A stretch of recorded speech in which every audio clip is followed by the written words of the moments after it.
ahead, we'll tap you into the latest dance steps on the New York stage.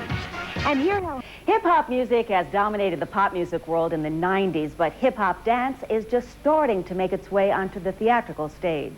As Cynthia Twornquist reports, there's a new Off-Broadway review called Jam on the Groove that puts hip-hop dancing into a theatrical context. Hip-hop is urban youth's contribution to dance. You have like contraction and release, so you hit different positions.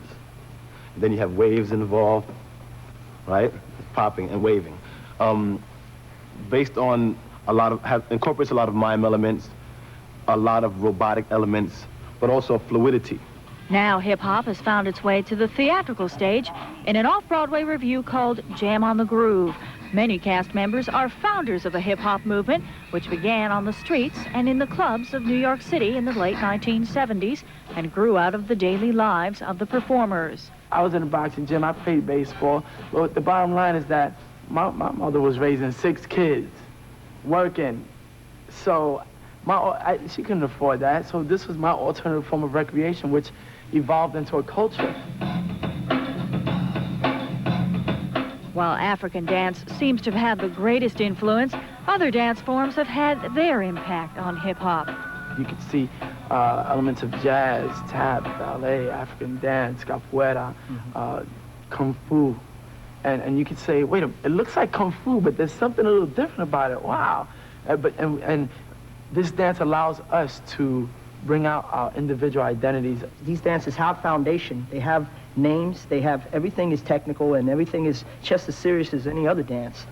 For example, Concrete Jungle has undertones of Jerome Robbins' West Side Story. Moments suggests the modern dance of Martha Graham.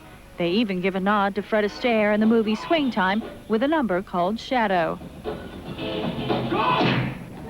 It breaks and shatters a lot of the prejudices about black people, Hispanic people, about what it is to be from the ghetto, about what hip-hop is.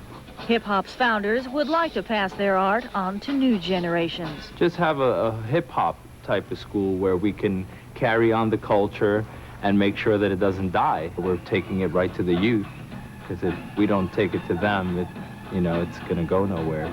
Hip-hop is still young. Whether it will become accepted on the theatrical stage in the way that tap or jazz has is anybody's guess.